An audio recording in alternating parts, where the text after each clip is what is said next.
Lord. Hallelujah. Purihin ang Panginoon. Dapat siyang sambahin. Papurihan at duwalhatiin sa ating kalagitnaan. Thank you, Lord. Hallelujah. Purihin ang Diyos sa gabing ito. And we're here again. Amen. To believe and receive the word. Amen. In our hearts. Because we know that man shall not live by bread alone, but by every word that proceed out of the mouth of God. So muli, I greet you all in the name of our Lord Jesus. And we miss you. Two Sundays akong nawala. The first Sunday we were in Palawan. Last Sunday was in Biclatan, General Trias, Cavite. And so, but God is good. Amen. Tayo'y ginamit ng Panginoon para maabot ang ibang mga kapatid natin, mapalakas at mapatatag sa panampalataya. Amen. All we have to do is just submit to God kung saan tayo dadalhin. And we're happy also to have Brother Toots, amen, preach to you last Sunday. And praise God, I know myself, amen, na siya naging pagpapala sa inyo, kalakasan. And also Brother Michael Ibuna also last Sunday, 2 Sundays ago. So sa gabing ito, tayo'y mangungusap muli sa isang napakahalagang paksa na tinawag na The Word is a Seed. Ang salita ng Diyos ay ito'y binhi, amen, na tinatanggap natin sa ating puso. When you receive the Word of God, amen, it's a seed that's planted in your heart. And all, amen, the fruits of the Holy Spirit will come from that seed. In one seed, like an apple seed, all the upcoming tree and all its branches and leaves and fruits will just come from one seed. Kaya tingnan natin ngayon mga kapatid, dahil, amen, I believe we have the seed of faith, that anything that you ask from God is already there.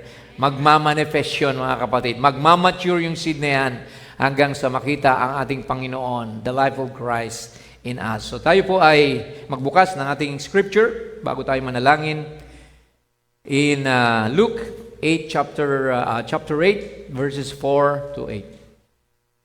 And when much people were gathered together and were come to him, to Jesus, out of every city, he spake by a parable. Nangusap siya ng isang talinhaga. At ganito ang sinabi niya, a sower went out to sow his seed. Isang magsasaka, I believe, ang humayo at nagtanim ng binhi. And as he sowed, some fell by the wayside. Habang siya ay nagtatanim, may mga nahulog sa tabing daanan. And it was trodden down, and the fowls of the air devoured it. Ito ay naapak-apakan at ang mga lumilipad na ibon ay kinain po ito. 6, and some fell upon a rock. May mga nahulog naman sa batuhan. And as soon as it was sprung up, it withered away. Nang magsimula itong tumubo, ito ay natuyo because it lacked moisture. Dahil ito'y kinulang sa tubig. 7, and some fell among thorns. Ang ilan ay nahulog sa maraming tinik sa dawagan. And the thorns sprang up with it and choked it. So namatay, hindi tumubo ang binhi dahil ito po ay na-choke. Ano bang na-choke? Ito ay kumbaga ay nasakal. Amen. Ng mga damo at ng mga tinik, hindi ito nakapanubo. But verse 8, and other fell on good ground. Subalit may nahulog naman sa matatabang lupa. And sprang up and bare fruit 100-fold. Nagbunga ito ng makadaang-daang beses. And when he had said these things, he cried, he that hath an ear, or he that hath ears to hear, let him hear. Siya na may pakinig ay makinig siya sa pangangaral na ito. You may be seated. So, praise God. Amen. Napakagandang pag-usapan yung seed. Because we are, amen, a seed of God. I believe na pag anak ka ng Diyos, may nilagay siya ring bahagi niya sa iyo. Amen. That seed of faith na nilagay niya sa iyo upang ikaw ay makapaniwala sa kanyang salita. Because we read a while ago, amen, no man, Jesus said, no man can come unto me except the Father draws him to me. So wala walang sino mang makakalapit kay Jesus sa ating lahat. Lahat tayo ay, amen, bulag, may amnesia sa panahon na tayo pinanganak sa lupa. We forgot who we are.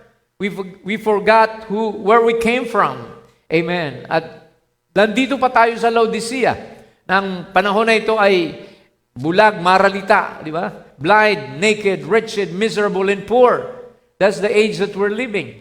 And so, without the Holy Spirit, without election, without the seed of God, we can never contact God through our own efforts.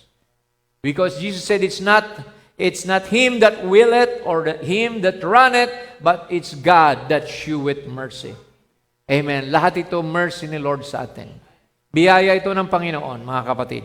Kaya magpatuloy tayo dahil konti lang ang pinili. Sabi nga ni Brother Tos kanina, 1 in a million ang bride.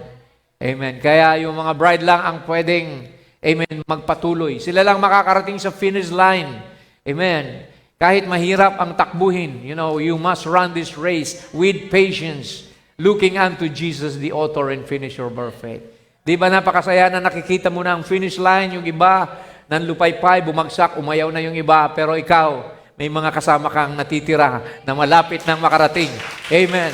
Doon, sa dulo, amen, makamtan mo ang gantimpala. Amen. A robe and a crown. Amen. Kaya sabi ng Bible, amen, let us press on the mark, the prize of the high calling of Jesus Christ. Now, let's move on. Dito sa binasa natin, mga kapatid, Jesus spoke about 3 or 4 kinds of grounds kung saan may binhi na, amen, na nahulog sa tabing daan, may nahulog sa batuhan, may nahulog sa mga dawagan, at may nahulog sa matabang lupa. Amen. So the question rose up from the disciples in the next verse, 9 to 10. Sabi dito ng mga disciples, and his disciples asked him, saying, what might this parable be? Ano po ba ang tinutukoy ng talinhagang ito? And Jesus said, unto you, para sa inyo, ibinigay na maalaman nyo. It is given to you to know the mysteries of the kingdom of God, but to others in parables, that seeing they might not see, and hearing they might not understand. So pwede pala yun, mga kapatid. Mayroon palang pinili si Lord na makarinig at makaunawa, at mayroon ding mga tao na nakakarinig na pero hindi nakakaunawa. People, they have eyes, sabi ng scripture in Isaiah, but they couldn't see. They have ears, but they couldn't hear. So hindi pala, nakikinig ka lang dyan, ay naunawaan mo na. Amen. Ang isang bagay. Because unless something drops from your mind, by hearing the word, it goes to your mind, at yung word na yan kailangang mahulog sa puso mo para ma-appreciate mo, magawa mo, maintindihan mo. Tama?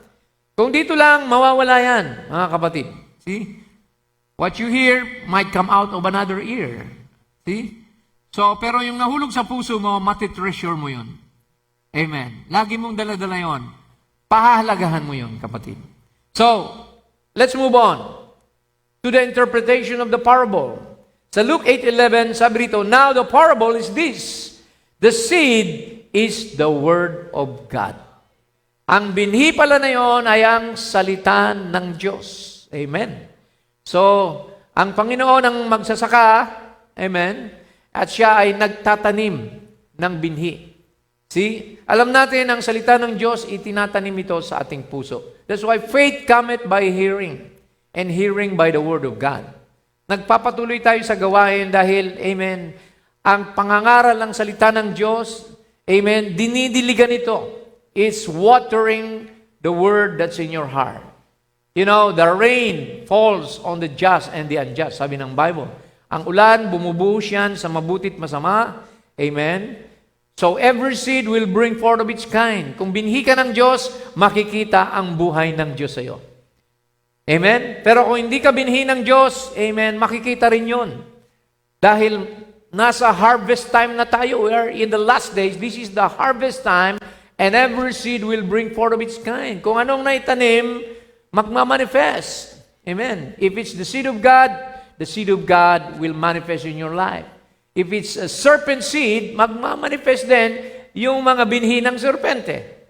So kaya makikita natin, the rain comes and the sunlight just keep the seeds mature. Hindi binabago ng rain, ng ulan, ang seed. Hindi binabago ng sikat ng araw ang binhi. Pinapa-mature lang ito. Kaya kung ikaw ay trigo, trigo rin ang magmamanifest. Kung ikaw ay damo, damo rin ang magmamanifest. So kaya mga kapatid, amen. Ang seed of God, yun ang mga anak ng Diyos. Okay, pagpatuloy natin ang ating pag-aaral. Sa Luke 4:4, sabi ni Jesus, man shall not live by bread alone, but by every word of God. So, ang bawat anak ng Diyos, mamumuhay hindi lamang sa tinapay, sa bigas o kanin. Pinapakita lang ni Lord na hindi tayo masasatisfy sa mga bagay na pagkain sa lupa. Bagos, ang makakapagsatisfy lang sa iyo kung anak ka ng Diyos ay ang Word of God. Ang salita ng Panginoon. Praise the Lord. Amen. Bihira lang yan mga kapatid because I believe this Bible is hid. Nakatago ito sa mata ng pantas at matatalino. It's hid from the eyes of the wise and prudent, but revealed to you, to babes. Amen. Sa mga anak ng Diyos. Amen. Upang tayo ay lumago thereof. Okay, sa 2 Timothy, daan na lang muna natin ang Word of God because the Word of God is the Scripture. All Scripture. So all the words of God are given by inspiration of God. So hindi lamang pala ito literal book. Amen. These are inspired by God. Sabi ng Bible, holy men of God, moved by the Holy Spirit, wrote the Bible. Amen. So kaya makikita natin na ito ay kapakipakinabang sa pagtuturo. This is profitable for doctrine, for reproof, reproof, pagsansala, for correction, sa pagtutuwid, for instruction in righteousness. So, kompleto mga kapatid. Nandito ang blessing, nandito ang correction, edification, instruction. That, sabi rito, what's the end? What's the goal? That the man of God may be perfect. So, para tayo ma-perfect, masakdal, kailangan natin ang Word of God. Amen. Sabi nga sa Hebrews, this word, the Word of God is like a two-edged sword, double-edged sword. Amen. Cutting asunder between the soul and the spirit. Amen. Discerning the thoughts and intents of the heart. So ganun kakapangyarihan ng Word of God. It has a power. When you speak the Word of God, amen, it will not return void to God. It will manifest. Kung anong sinabi niya, magmamanifest ito. Kaya tanggapin mo ang Word of God sa buhay mo. Dahil ang blessing na kaikibat ng salita ng Diyos ay makakarating sa iyo. Amen. Gano'n man katagal ito, amen. Di mo man makita ngayon, but I believe one time, one day, amen, ibubuhos ng Diyos lahat ng papala niya sa kanyang nobya. Amen. Praise the Lord. That the man of God may be perfect, thoroughly furnished unto all good works. So hindi ka lang perfect, gagawing perfecto, kundi ikaw ay sasamahan pa ng mabubuting gawa. See? Okay, tuloy natin mga kapatid. Sa 1 Peter 1:23, sabi rito, tayo ay maboborn again sa pamamagitan ng salita ng Diyos. Amen? Thank you, brother. Salamat. So, you can never be born again without the Word of God. Because we are born again not of corruptible seed, but of incorruptible. Ibig sabihin, isang binhi na hindi nasisira. By the Word of God, which liveth and abideth forever. So pag tinanggap mo ang salita ng Diyos, ito ay hindi kailanman masisira. Bagkus ito ay magdudulot sa iyo ng buhay na walang hanggan. Yan ang dala ng Word of God, mga kapatid. There is power in the Word of God. Everything has been created through the Word of God. God only spoke the Word, let there be light, and there was light. Di ba? So, kaya makikita natin, mga kapatid, when you speak the Word, that power that's embedded therein will materialize before your eyes. Amen. nandito lang, mga kapatid. Kailangan lang panampalatayanan natin. All we have to do is believe His Word, and it will come to pass. When you receive the Word, sabi ng prophet, you become the Word. Amen. When you speak something, amen, that comes from the Bible, hindi yan masasayang. It will come to pass, whatever it is. Amen. 1 John 3:9, whosoever is born of God does not commit unbelief or sin. See, pag nasa iyo ng Word of God, na born again ka na, hindi ka na nagkakasala. What is sin? Unbelief. There's only one sin, and that's unbelief. People commit, adultery, fornication, gambling, smoking, because they don't believe the Bible. Those things are just attributes of sin or unbelief. Ginagawa nila yon dahil hindi sila naniniwala sa Biblia. So ang tunay na kasalanan, yung kawalan ng pananampalataya sa Biblia. He that sinneth willfully, di ba? Sabi ng Bible, he that believeth not is condemned already. Okay, so sabi dito, for his seed remaineth in him, and he cannot sin because he is born of God. Pag ikaw pala ay anak na ng Diyos, na born again na, ang buhay mo is full of faith in the Lord. You're not walking on your own anymore. Ikaw ay namumuhay na batay sa sinabi ng Panginoon. Sabi nga ni Pablo, it is not I that liveth, but it is Christ that liveth in me. And the life that I now live, I live by the faith of the Son of God. Faith of the Son of God. We don't have our own faith. Hindi sinabi ni Pablo na my faith or faith in Jesus, but the faith of, not faith in, the faith of Jesus Christ has been dropped. Amen. Nahulog sa loob ng ating kaluluwa. Amen. So kaya, napakahalaga ng Word of God, mga kapatid. Amen. Saan ilalagay ang Word of God? Sa isip ba? No. It's planted in the soul. Let's read a quotation from the prophet. Sabi niya rito, 1965, the third realm is the soul, and that's predestinated by God. That is where the real seed germ lays. It's in there. So saan ang Word of God? Nasa soul ng tao. Amen. Kaya hindi lamang ito, amen, intellectual conception. Ang salita ng Diyos, hindi lamang memorization, mga kapatid. It has to be from the heart. Because the soul, amen, is located in the heart of man. Amen. You are the temple of the Holy Spirit. Kaya makikita natin, mga kapatid, na ang Word of God na ito kailangan mahulog sa ating puso. Okay, tuloy natin ang sabi ng Biblia rito. Sa Genesis 1:11, before we move on to the parable. Sabi rito, God said, let the earth bring forth grass, the herb yielding seed, and the fruit tree yielding fruit after his kind, whose seed is in itself upon the earth, and it was so. So, bawat binhi, mga kapatid, I believe, yung seed na yon, the Word of God, has produced multiple fruits or fruit seed or fruit tree. Kaya makikita natin dito, you cannot hybrid something and bring it back to original. Alam niyo, ang original palaging the best. Like an original corn, sabi ng prophet. Pag kumain kayo ng mais at hinybrid mo yung mais na yan, pag tinanim mo yung binhi niyan, hindi natutubo because it's already hybrid. But if you plant the original, it will, amen, grow again. So anything hybrid, look at the mule. Sabi ng prophet, the mule is not an original animal. The mule is a product of a horse and a donkey. So nagkaroon ng kumbaga, intercourse yung donkey at yung horse, nanganak ng mule. So the mule doesn't know where he come from. See, walang mule, wala siyang nanay na mule, wala siyang tatay na mule. So kaya hybridized na siya.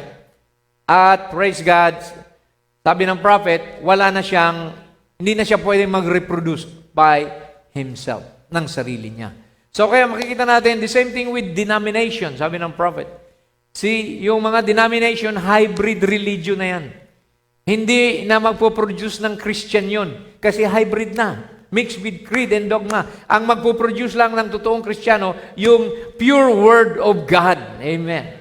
The denomination, the Baptist will produce a Baptist. The Methodist will produce a Methodist. The Pentecostal will produce a Pentecostal. But the true Word of God, the true message from the Lord will produce a true Christian. Amen. By the Word of God. Kaya doon tayo pinababalik ng Panginoon, mga kapatid. Hindi tayo pinapa-join sa mga denomination kasi wala nang buhay doon. It's a hybrid religion. So, kaya mga kapatid, kung anak ka ng Diyos, hindi ka makukontento sa hybrid. Hybrid food, hybrid religion, babalik ka sa Word of God. Okay, tingnan natin dito. Sabi ng prophet, yung seed na yan, mahuhulog sa soul mo. We have a body, spirit, and soul. At sabi niya, we did not become seed by the rebirth. Unawain natin, mga kapatid. Hindi tayo naging binhi nung tayo pinanganak ng muli. Dati ka ng binhi. We were seed and therefore were reborn, for only the elect can be reborn. So anong ibig sabihin, mga kapatid? Kung wala kang seed, hindi ka mabuborn again. Kaya ka na born again dahil may binhi ka na dati pa. Na-quicken yung binhi na yan ng salita ng Diyos. Kaya sabi niya rito sa pangalawang statement, because we were seed is the reason we could be quickened. In non-seed, there is nothing to quicken. Sa mga walang binhi, hindi sila mabuborn again. Kahit anong share mo ng message, bigyan mo pa lahat ng books yan, iba ng tapes, dalawin mo pa yung Bible study, umaga, hapon. Pero kung walang binhi, walang ikuquicken. Bakit na-quicken ka sa mensahe? Dahil mga binhi tayo ng Panginoon. Amen. You cannot deny the message. You cannot escape from the message because you are part of the message. Binhi ka ng Diyos na kailangang tumubo at kailangang lumago. Amen. Kailangang mag-mature. Amen. At mamunga. Amen. The fruits of the Holy Spirit. Ikaw ang dadaluyan nito, mga kapatid. Walang iba kundi yung binhi lamang ng Panginoon. Okay? At makikita natin dito sa Matthew 13:30, there's going to be a harvest time. Anong sabi ng Biblia? Let both grow together until the harvest. And in the time of harvest, I will say to the reapers, gather ye together first the tares, ipunin mo yung mga damo, and bind them in bundles to burn them, but gather the wheat into my barn. Ganon, mga kapatid, may dalawang uri ng binhi. Amen. Itong itinipo sa trigo at itinipo doon sa mga mapanirang damo. So yung mapanirang damo, hindi ito yung dadalhin doon sa rapture. Saan ito? Susunugin ito, mga kapatid, sa impyerno. Iso tipo ng mga hindi Christians, mga kapatid. Because the wheat is typing the Christians, but the tares are typing the non-Christian or the make-believer and the unbeliever. But the true believer, yun ang tunay na kukunin ng Panginoon. Alam natin, there are three kinds of believers in every group, in every church. True believer, make-believer, and unbeliever. Kaya hindi mo ma-identify yan only by their fruits. Sabi ng prophet, ng Bible, by their fruits, you shall know them. Di po ba? So, anong fruit yun? Yung bunga ng paglilingkod sa Panginoon, yung pamumuhay mo. Amen. Yung commitment mo, yung loyalty mo, yung devotion mo. Makikita, mga kapatid, yung iba, nang hihina na, nanlulupay-pay, nanlalamig. Hindi trigo yun. Ang trigo, mananatiling trigo.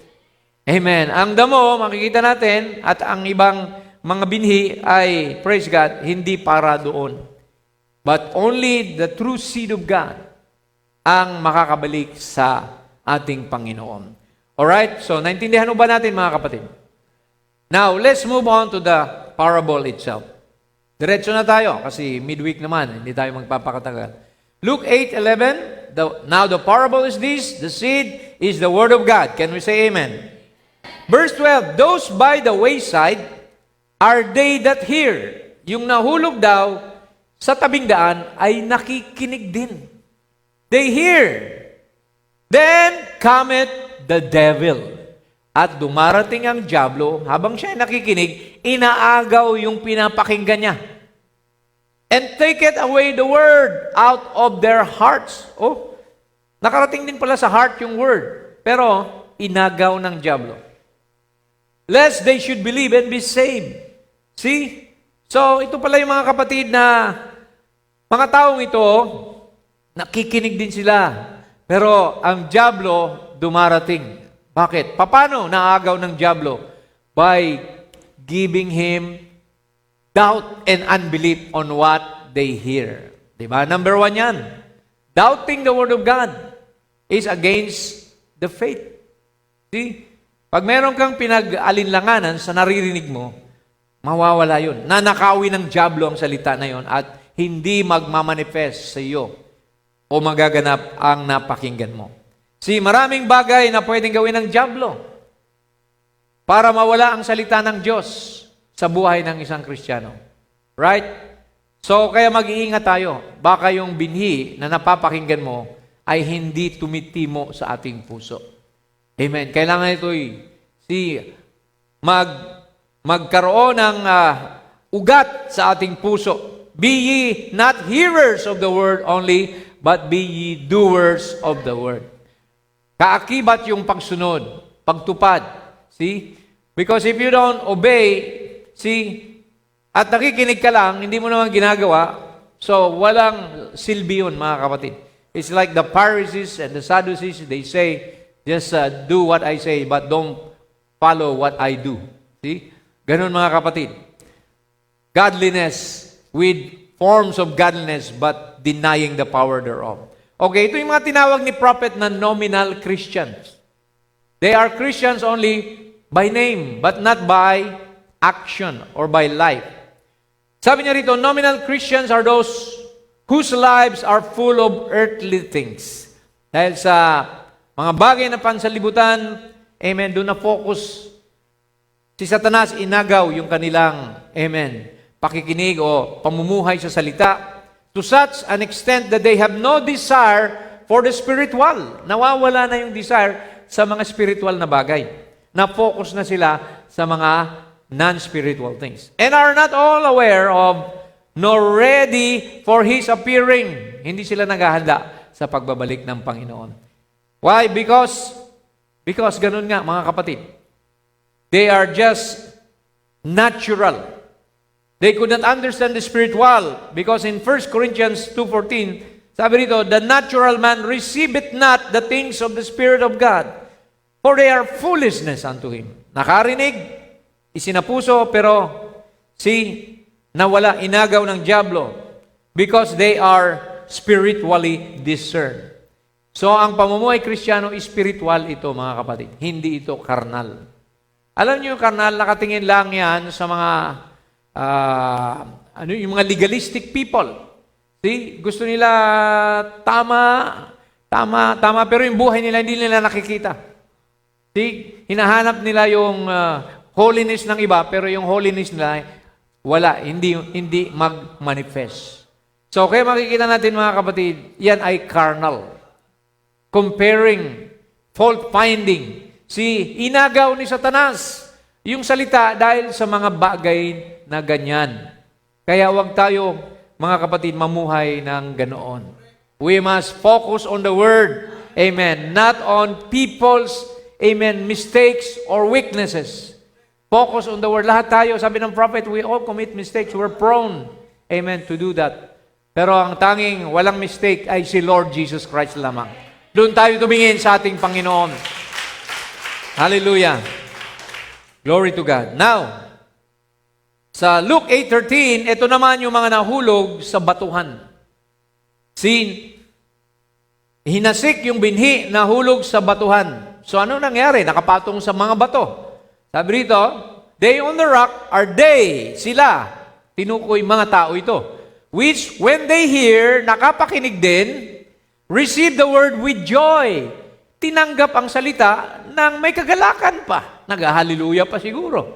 Praise God. Nagre-rejoice. And these have no root, pero walang ugat. Hindi kumapit yung ugat kasi may bato. See? See, it's on a rock. There's no moisture there. So, which for a while, believe, a while lang, naniwala lang, ng konti, and in time of temptation, fall away. Sa oras ng tukso o pagsubok, umaayaw na. Di na kaya. Amen. Pero ang tunay ng mga Kristiyano, kakayanin nilang pagsubok. Ano man na kanilang, praise God, pagdaanan, magiging victorious pa rin sila. Diba yan yung preaching nung linggo? Amen? Na anuman ang pagdaanan mo, anumang dumating sa buhay mo, amen, we are more than conquerors in Christ Jesus. Amen. Victory is mine. So, kaya mga kapatid, ito yung mga mananampalataya na masaya, nag-praise the Lord, pero pagdating ng pagsubok, mga temptation, ay nahuhulog na. Now, the prophet warned us about temptation. See, ang temptation, hahatakin ka niyan. Tukso. Diba? Yung kanta, tukso, layuan mo ako. Amen? Ito ngayon, sabi rito, ito ang mga types of temptation, sabi ng prophet, women, lalo na sa mga kalalakihan. Diba? Sino nahulog sa babae sa Bible? Si Samson.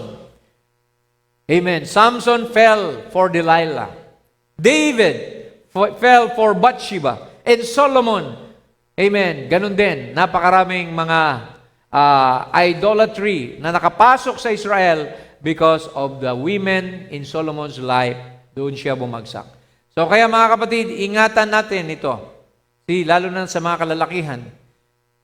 Na diyan sisilain ka ng dyablo. Kung may asawa ka na, huwag ko nang tumingin sa iba pa. Amen. Dahil ang pag-asawa habang buhay yan. Amen. Siya na yung pinili mo. Tapos na yung pagpili. Amen. Hindi ka na pwedeng mamili pa uli. Di ba? Kaya, be what? Be pure and stick to one, mga kapatid. Yan ang tunay na Kristiyano. Amen. Kaya, ang dyablo, papakitaan kayo ng mga third party o ano ganito, ganyan. Never entertain the devil. Shun the very appearance of evil.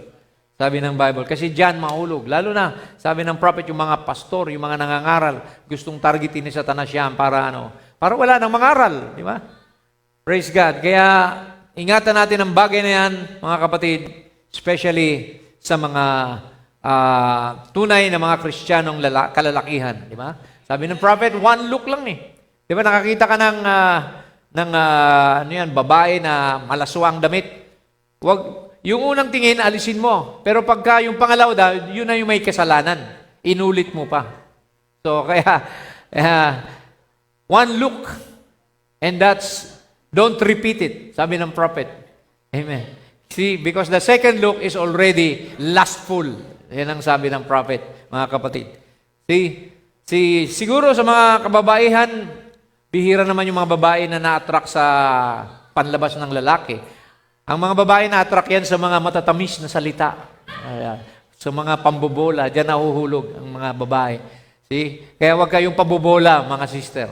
Diba? Mga babae, verbal yan. Yung mga lalaki, visual eh. Kaya alam ni Satanas kung saan i-approach. Diba? Verbal, kutsu-kutsu, chismis, gano'n. So, diba? Minsan nahuhulog sila sa gano'n. Kaya mag-ingat din kayo sa gano'n. Pangalawa, popularity, sabi ng prophet. So, people want to be big people. Gusto nila, sikat sila ang kilala. Sinong nahulog dyan? Si Saul. Amen. Hated David because he wanted to be more popular than David. Sabi ng mga tao, di ba? Saul had his thousands, but David has his 10,000. Yung mga pinatay na mga kalaban. Kaya, nainis si Saul. Hari siya eh. Pero, diba, nakuhan siya. Gusto niyang sibatin si David. Kaya yung popularity, delikado yan mga kapatid. Walang popular dapat sa atin. Si Lord lang ang popular sa ating kalagitnaan. Amen. We must be servants. Amen. We're the same. There's no big children or small children sa Panginoon. Walang sikat, walang pinakagwapo o pinakamaganda. Lahat kayo gwapo at magaganda sa paningin ng Panginoon. Praise the Lord. Amen. So, yung popularity, gustong maging celebrity, di ba? Maging sikat na pinakamagaling sa basketball, pinakamagaling sa kantahan, di ba? Minsan, nung pumapasok sa church, sabi ng Diablo, mas magaling siya kumanta sa iyo, di ba? Na-focus na sa galing, hindi na doon sa message nung kanta. So, kaya kailangan natin mag-iingat tayo sa mga ganon, mga kapatid. Because the devil will put in your heart envy, jealousy. Di ba? At hindi ka na makapag-move on. Kasi mas magaling si brother kaysa sa iyo, si sister mas magaling sa iyo. Palagi ka na lang kulelat, palagi ka na lang nandyan sa tabi. Hindi ka napapansin, di ba? So, hindi naman natin kailangang mapansin. Si Lord lang ang papansin sa iyo. Dapat. Amen. Glory to God. Pag naglingkod ka, maliliit man ang bagay ginagawa mo kay Lord. Tagalinis ka lang dyan, taga-ugas plato, malaking bagay na yun kay Lord. Amen. Hallelujah. Makapagpainom ka nga lang ng malamig na tubig sa isang anagan ng Diyos, di ba? May gantimpala ka na. How much more na pinakain mo, trinit mo yung mga kapatid mo, di ba? Pinautang mo pa at lahat, see? Ginawan mo ng mabuti. So, sabi ni Lord, yung ginawa mo sa anak ko, ginawa mo sa akin. What you've done to the least of my brethren, you have done it to me. So, kaya mga kapatid, we don't have to be popular. Sabi ng prophet, humble lang tayo. Gaano ka man, i-bless, pagpalain ka man ni Lord, pagyamanin ka man ni Lord, stay humble. Amen. Mas lalo kang, amen, pagpapalain. Mas lalo kang, amen, makakatanggap ng pabor sa Panginoon. Pag hindi ka nagbabago. Sabi ni David, di ba? Ano ang sabi ni David? Lord, huwag mo kong pagyamanin. Amen. Baka mapop up ako. Huwag mo rin akong paghirapin, baka makalimutan kita. Di ba? So, okay lang yung content tayo, mga kapatid, di ba? Nasa gitna. Kasi minsan, pagka sobra-sobra naman, yung tao nakakalimot na kay Lord, eh. Di ba? Wala nang prayer kasi sapat-sapat, sobra-sobra. Pero pag wala na, saka ka lang magpipray. Lord, naubusan na ako, Panginoon. Di ba? So, praise God. So, kaya gusto ni Lord, marami man ang supply mo, nagpipray ka pa rin, nagpapasalamat ka pa rin. Hindi ka pa rin nakakalimot sa Kanya. Amen. In everything, give thanks, for that's the will of God concerning you. So, kaya wag tayong mahulog dyan, mga kapatid. Pang-tatlo, money. Quest and greed for riches. Sinong nahulog dyan sa Bible? Si Balaam. Judas sold Jesus for 30 pieces of silver. Achan took something, all the garments, the Babylonian garments and things. Ananias and Sapphira, hindi sila nag-remit ng tama doon sa mga apostol. So, people sometime, because of money, nakakalimot sa Panginoon. Puro trabaho na lang, di ba? Para kumuha ng makakaipon ng maraming pera. Nakalimutan na yung linggo. Nakalimutan na yung midweek service. Diba? Nakalimutan na yung joint fellowship. So, huwag tayong mahulog sa kasakiman sa pera. Kasi yan, mga kapatid, ang isang temptation na maglalayo sa atin sa Panginoon. Amen. Kung nakagawa ka man ng bagay na yan, pagsisihan mo. Amen. Naalala natin si Zacchaeus. Sabi niya, kung ako man nakapandaya, Lord, ibabalik ko maka-3 at maka-4 na beses kung meron man akong nalamangan. Ganon, mga kapatid, di ba? See? Make it right. Amen. Ano pa? Politics. Sometimes, politics, may mga kilala kong pastor na gustong tumakbong mayor, gustong tumakbong barangay captain. See? Gusto pang tumakbong presidente. See? You cannot mix politics with the gospel. You cannot serve God and mammon at the same time. See, maraming nalaglag dyan, mga kapatid, dahil pumasok sa politika. Amen. Nakalimutan na ang Panginoon. Di ba? Yung mga, sabi ko nga nung isang brother, kung kayo magtatrabaho o maghanap ng trabaho, huwag kayong maging mga congressman o senador. Sabi niya, huwag kayong maging sundalo o kaya pulis. Bakit? Darating ang araw pag nag-one world government, yung mga pulis at sundalo, sasaklawan niya ng Antikristo at sila pa ang uhuli sa iyo. See? Kasi ang loyalty nila is more on the political side than the spiritual side.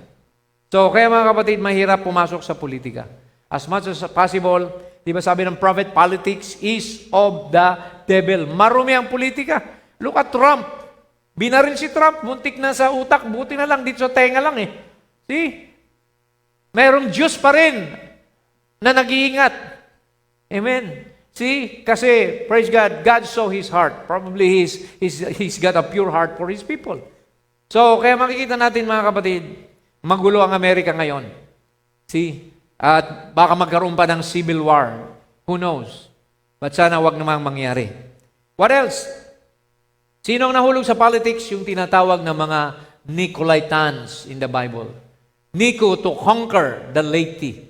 Mga political motivated spirit in the church na gustong sila ang boss, silang masusunod, sila ang may control. See? Only the Holy Ghost must control the church. Hindi tao, mga kapatid. Amen. Walang ranggo-ranggo sa iglesia. Nung pumasok yung Nicaea Council, nagkaroon na ng mga ranks. You know, nandun na yung Pope, yung Cardinal, Archbishop, Bishops, priest, and so on, so forth. So, dito mga kapatid, wala tayong mataas sa atin ni isa man. Only Jesus is the head, and we are the body of Jesus Christ.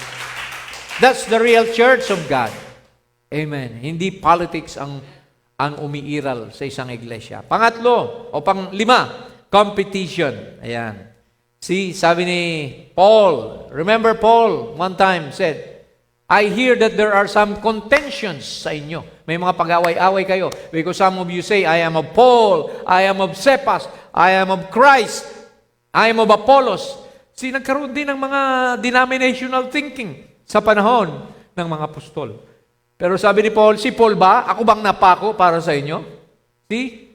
So, si Lord ang napako para sa atin. Siya lang ang dapat may taas at may tanghal sa ating kalagitnaan.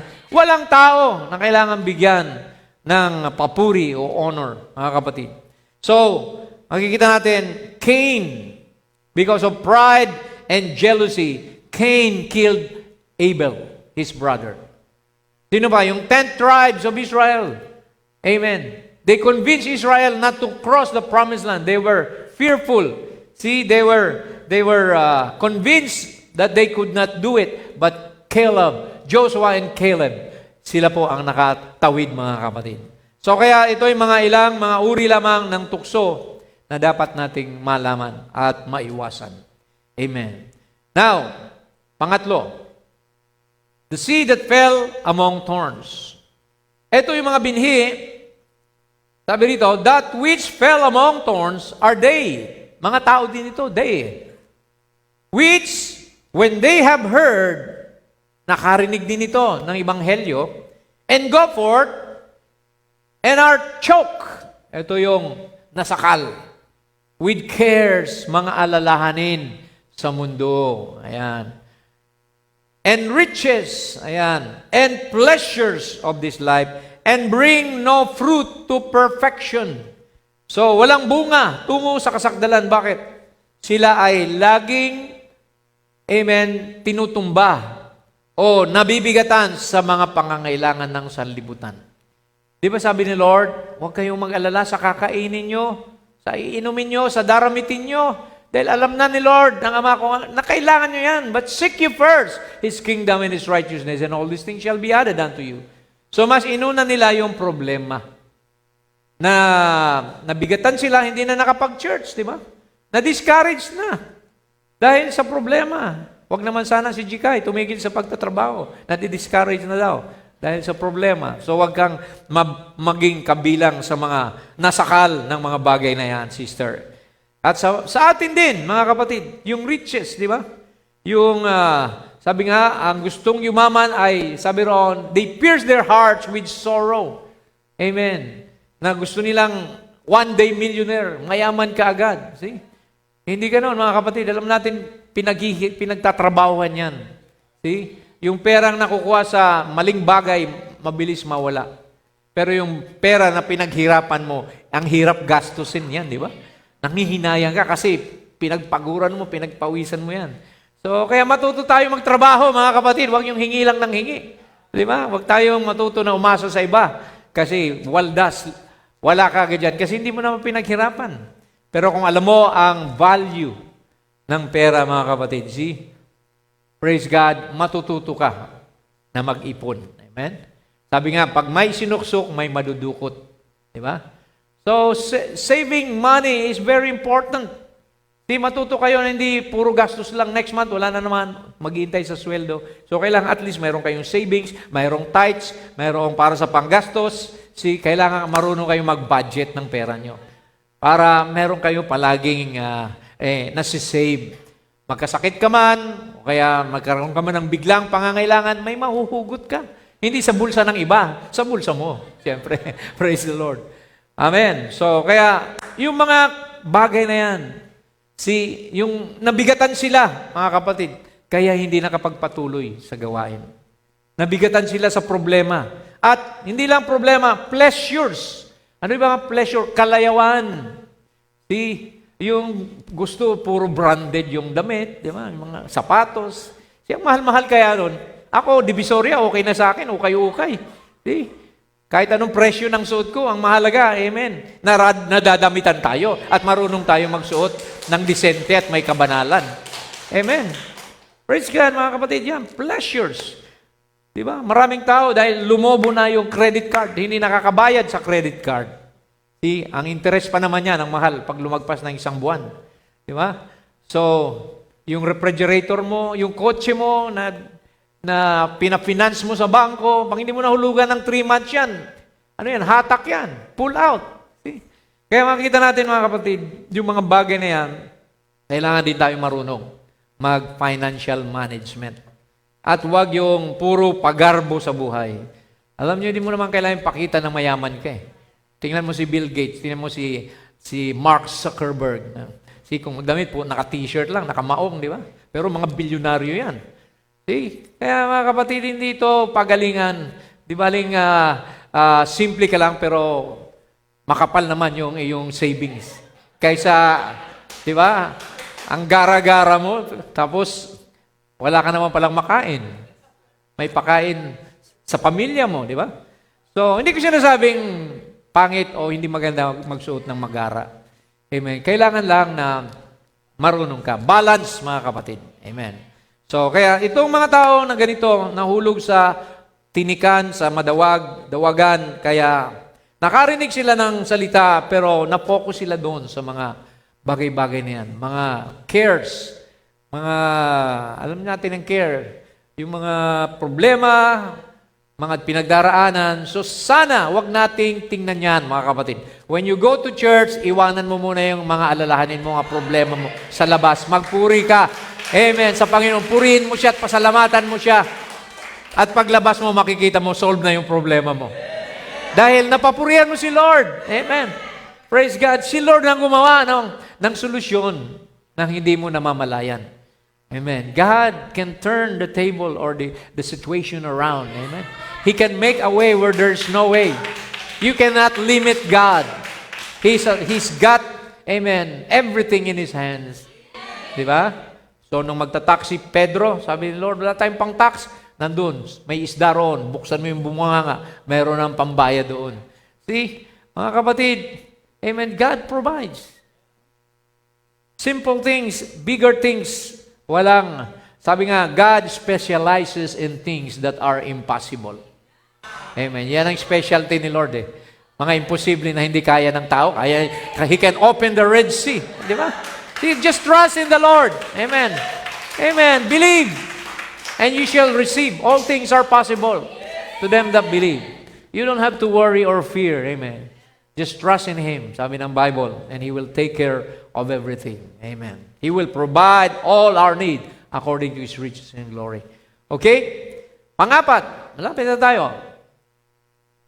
The seed that fell on good grounds.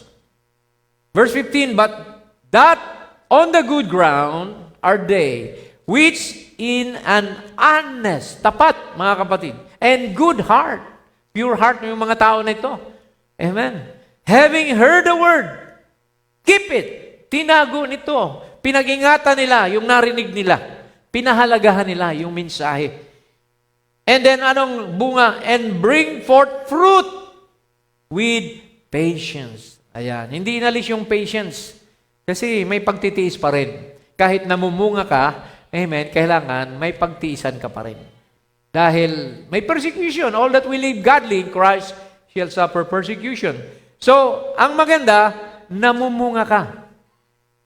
Yung mga tinanggap mo, nagmamanifest sa iyo. What are the fruits na nagmamanifest sa isang honest and good heart? Galatians 5:22-24. But the fruit of the Spirit is love. Makikitaan ka ng tunay na pag-ibig na walang pag-iimbot, walang reservation. Totoo ka, hindi ka plastic. Di ba? Ang tunay na Kristiyano, amen, hindi hypocrite na pagharap mo. Ang brother, gwapo-gwapo mo. Ganda-ganda ng damit mo, pinagpala ka, pagtalikod. Alam mo, si brother na yan, ganito yan, ganito. Di ba? So, nasa ng love doon? See? Kailangan mayroon tayong tunay na pagmamalasakit. Tunay na pagmamahal. Yan ang gawa ng Espiritu Santo. Na kahit nga, amen, gawan ka ng masama. Di ba? Kaya mo pa rin magpatawad. Kaya mo pa rin umunawa. Tinitingnan mo pa rin yung side niya. Di ba? Hindi lang yung puro tayo. So, that is love, mga kapatid. True love sacrifices yourself. Di ba? Ang tunay na pag-ibig ay mapagpahinuhod. Basahin nyo na lang. Love is kind. Amen. Long-suffering. And then you have joy. Di ba? Kahit kinakapos paminsan-minsan, pero may kagalakan pa rin. Hindi ka nakasimangot, hindi ka nagmumukmuk. Dahil alam mong temporary lang yan. Yung mga pinagdadaanan natin, amen, lilipas din yan. May bukas din, sabi nga nung kanta, may bukas din sa iyong buhay. May bukas pa, sorry. May bukas pa. Amen. And then peace, meron kang peace. Ano yung peace? Kapayapaan. Hindi ka, amen, nag-worry. Hindi ka natatakot sa anumang bagay. Come what may. Kesera-sera. Whatever will be, will be. Kung ano ang ipaintulot ni Lord, tanggapin natin. Amen. Pasalamatan natin siya. At alam mong kasama mo siya sa oras ng pagsubok. I will never leave you nor forsake you until the end of the world. I will be with you, even in you. That's the consolation natin, mga kapatid. Ano man ang problema sa buhay, pag nasa atin ang Panginoon, amen, siyang gagawa. The battle is the Lord's. Amen. Long suffering, ayan, long suffering, mahaba ang pisi, ang pasensya. You can suffer for your brother's mistakes or shortcomings. Kaya mong, amen, pagtiyagaan, amen, sumakitan, yan ang long suffering. Then you are gentle as a dove. Diba? Gentleness. Hindi ka na laging, laging mainit ang ulo, laging aburido, may tantrums, di ba? Dati, ganun tayo eh. Di ba? Pag nasabihan tayo ng konting masama, sagot agad tayo. Di ba? Palaban, kumbaga. So, pero ngayon, gentle na tayo. Di ba? Kaya na nating sumagot ng mahinahon, mga kapatid. Praise the Lord. May kahinahunan. Then goodness, kabutihan, faith, higit sa lahat, faith, number 1 yan. That's the foundation. Without faith, it is impossible to please God. Ano pa? Meekness, kaamuan, and temperance, pagtitimpi. Ayan. Imbis na gusto mong gumanti, amen, kaya mong pigilan yung sarili mo. Di bali, pagpapasa Diyos ko na lang ang lahat ng bagay na yan. Di ba? Yan ang temperance, mga kapatid. See? Against such, there is no law. Sa mga bagay na ito daw, walang batas na laban dyan. Amen? And they that are Christ, sila na kay Kristo, mayroong mga bagay na ito. They have crucified the flesh, pinako na nilang kanilang laman with the affections and lust. Amen. Napagtagumpayan mo na ang pita ng laman, mga kapatid. Kaya spiritual na ang lakad mo. They that walk. Kaya nga sabi ng Romans 8:28, all things work together for good to them that love God and who are the called according to His purpose. Hindi natapos doon. Who walks not after the flesh but after the Spirit. Ayan. So lumakad tayo sa Espiritu, hindi na sa laman. We don't wrestle with flesh and blood. Hindi tao ang kaaway mo. Espiritu na lumulukob sa mga tao, na lumalaban, naninira sa'yo. So, just forgive, amen, and let God do the rest. Amen. Dahil God allows these things, God allowed Job to be tempted by Satan, to be harmed, but Satan could never take the life of Job. Dahil yun ang sabi ng Panginoon. So ang ating buhay sa mundo, hindi kailanman ito pwedeng kunin ni Satanas.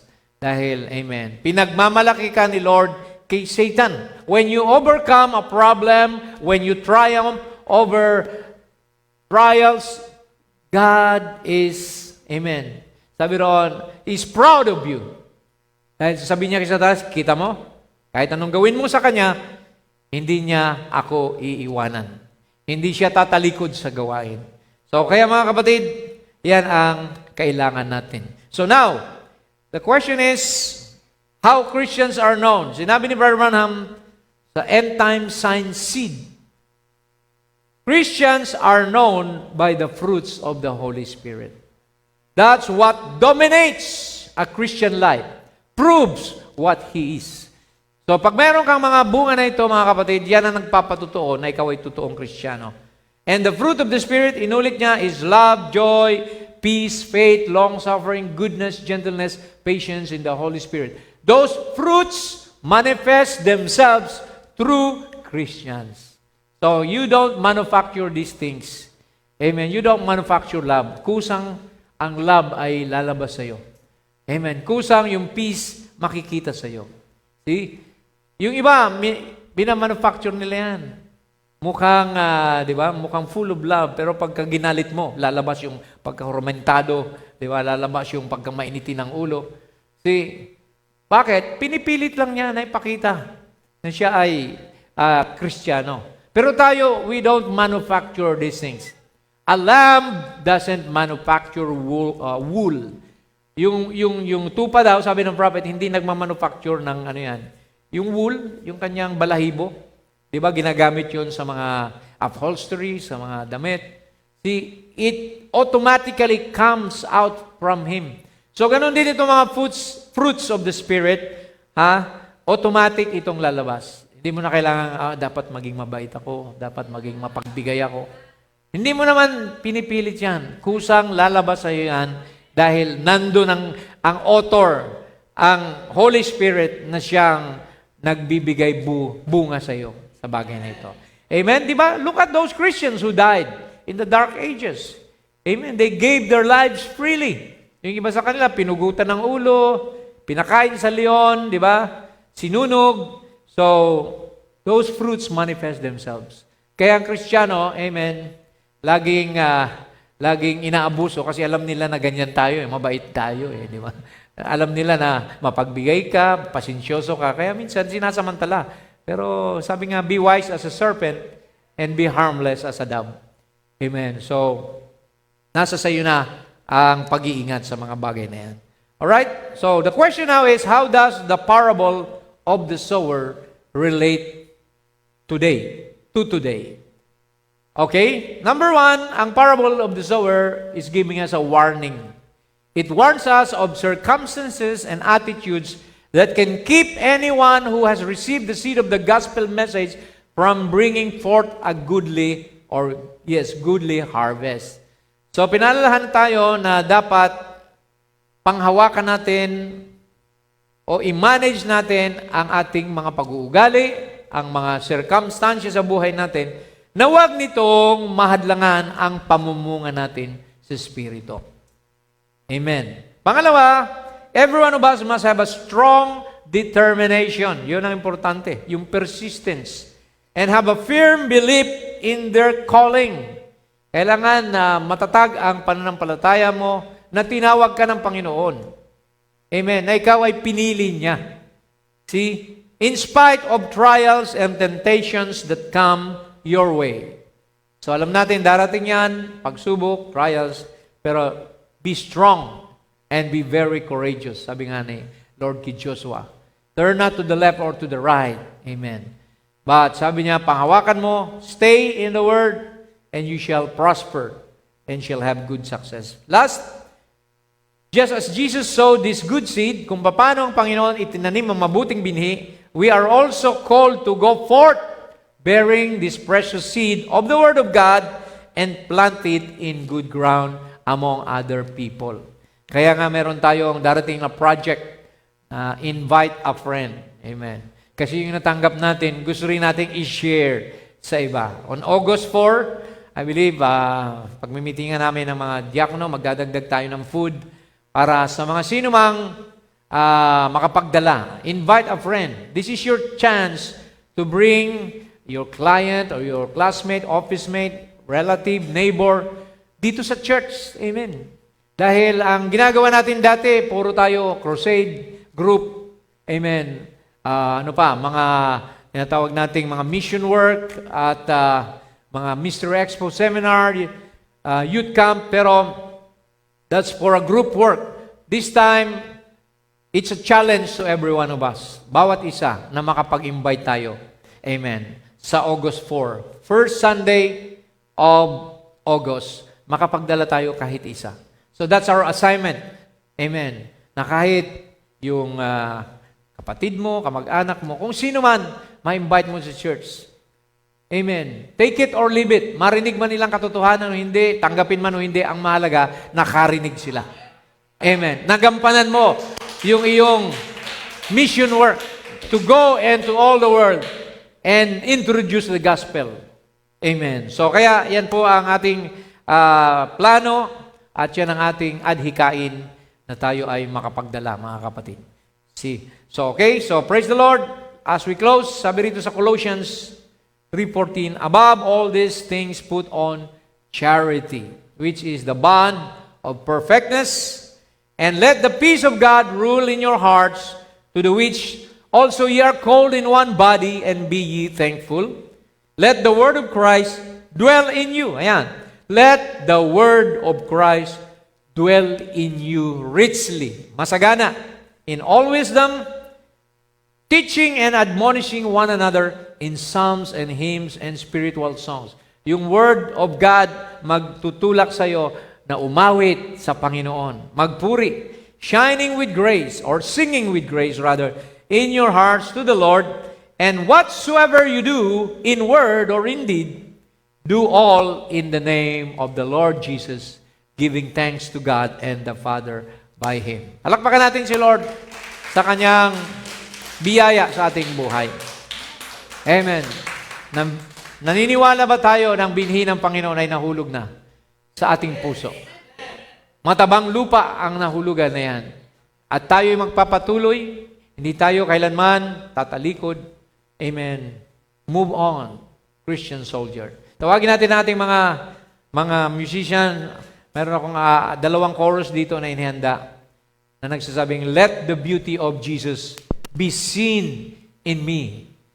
All His wonderful passion and purity. O thou Spirit divine, all my nature refine, till the beauty of Jesus be seen in you and me. Let the beauty of Jesus be seen in me. Let's all sing it. All His wonderful passion and